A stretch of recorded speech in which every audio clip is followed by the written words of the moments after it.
Hello साथीहरू, सन्चै हुनुहुन्छ? म पनि सन्चै छु। अनि आज म चाहिँ फेरि बजारतिर लागेँ है साथीहरू, किनभने भोलि मेरो स्पेसल मान्छेको बर्थडे छ। त्यसकारण म उसलाई यसो कपडा किनिदिन्छु भनेर गएँ। अनि हामी अटो कुरिरहेको थियौँ, अटो पनि ठ्याक्कै भेटिहाल्यो।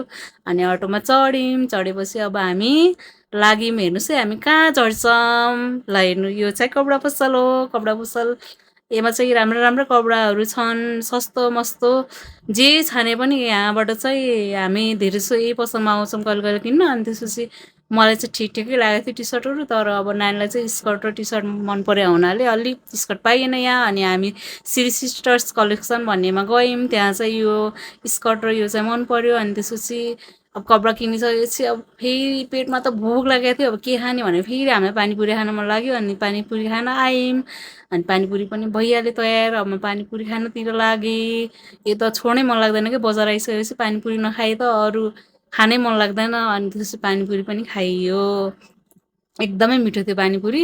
अनि त्यसपछि पानीपुरी खाइसकेपछि अनि यो खास्ता पनि खान मन लाग्यो, फेरि नगा जस्तो लाग्यो। अनि खास्ता पनि मगाएर खायौँ। अनि फेरि अब चप्पल किन्ने भनेर फेरि चप्पल पसलतिर लाग्यौँ, चप्पल हेऱ्यौँ। अनि त्यसपछि चप्पल हेरिसकेपछि त्यहाँ पनि कोही बेला साइजहरू मिलेन। फेरि जाने क्रममा मलाई पढाएको, सानोमा पढाएको मेरो गुरुआमा भेटिनु भयो। यति माया लागेर हेर्नु न, हात समातेर हिँड्नुभएको छ। त मैले भिडियो खिचेर थाहा पाएन। अनि त्यसपछि फेरि ग्यालेक्सी फुटवेयरमा हामी गयौँ, त्यहाँ चाहिँ चप्पल हेऱ्यौँ। त्यहाँ चाहिँ चप्पल हेरिसकेपछि विभिन्न किसिमका राम्रो राम्रो चप्पलहरू थिए। मलाई त जुन पनि उठाएर लगाऊँ जस्तो भइरहेको थियो। अब के गर्ने फेरि, अब एक जोड मात्रै। अनि त्यसपछि हेऱ्यौँ। अनि त्यसपछि उतापट्टि हेर्नु न कति अग्लो, मेरो हाइट सानो छ नि त, यति अग्लो चप्पल थियो। अनि त्यसपछि अब यही चप्पल ठिकै हुन्छ भनेर मैले यही चप्पल लगाउँदै हाँस्दै गरेको थिएँ।